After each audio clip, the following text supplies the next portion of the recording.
సామెతలు 3వ అధ్యాయము 1-35 వచనములు. నా కుమారుడా, నా ఉపదేశమును మరువకుము, నా ఆజ్ఞలను హృదయపూర్వకముగా గైకొనుము. అవి దీర్ఘాయువును సుఖజీవముతో గడచు సంవత్సరములను శాంతిని నీకు కలగజేయును. దయను సత్యమును ఎన్నడును నిన్ను విడిచిపోనీయకుము. వాటిని కంఠభూషణముగా ధరించుకొనుము. నీ హృదయమును పలక మీద వాటిని వ్రాసికొనుము. అప్పుడు దేవుని దృష్టి అందును మానవుల దృష్టి అందును నీవు దయనొంది మంచివాడవని అనిపించుకొందువు. నీ స్వబుద్ధిని ఆధారము చేసుకొనక నీ పూర్ణ హృదయముతో యెహోవా యందు నమ్మకముంచుము. నీ ప్రవర్తన అంతటియందు ఆయన అధికారమునకు ఒప్పుకొనుము. అప్పుడు ఆయన నీ త్రోవలను సరళము చేయును. నేను జ్ఞానిని గదా అని నీవనుకొనవద్దు.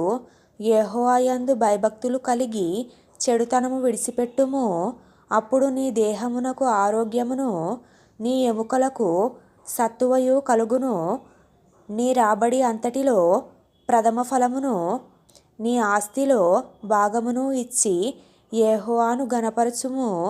అప్పుడు నీ కొట్లల్లో ధాన్యము సమృద్ధిగా నుండును. నీ గానుగలలో నుండి క్రొత్త ద్రాక్షారసము పైకి పొరలిపారును. నా కుమారుడా, యెహోవా శిక్షకు తృణీకరింపవద్దు, ఆయన గద్దింపునకు విసుకవద్దు. తండ్రి తనకు ఇష్టుడైన కుమారుని గద్దించు రీతిగా యెహోవా తాను ప్రేమించు వారిని గద్దించును. జ్ఞానము సంపాదించిన వాడు ధన్యుడు, వివేచన కలిగిన నరుడు ధన్యుడు. వెండి సంపాదించుకొనుట కంటే జ్ఞానము సంపాదించుట మేలు.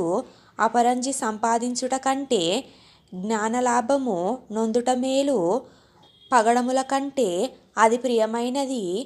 నీ ఇష్ట వస్తువులన్నీయు దానితో సమానములు కావు. దాని కుడి చేతిలో దీర్ఘాయువును, దాని ఎడమ చేతిలో ధనఘనతలును ఉన్నవి. దాని మార్గములు రమ్య మార్గములు, దాని త్రోవలన్నీయు క్షేమకరములు. దాన్ని అవలంబించు వారికి అది జీవవృక్షము. దాన్ని పట్టుకొను వారందరూ ధన్యులు. జ్ఞానము వలన యెహోవా భూమిని స్థాపించెను. వివేచన వలన ఆయన ఆకాశ విశాలమును స్థిరపరచెను. ఆయన తెలివి వలన అగాధ జలములు ప్రవహించుచున్నవి. మేఘముల నుండి మంచు బిందువులు కురియుచున్నవి. నా కుమారుడా, లెస్సయైన జ్ఞానమును వివేచనను భద్రము చేసుకొనుము. వాటిని నీ కన్నుల ఎదుట నుండి తొలగిపోనీయకుము.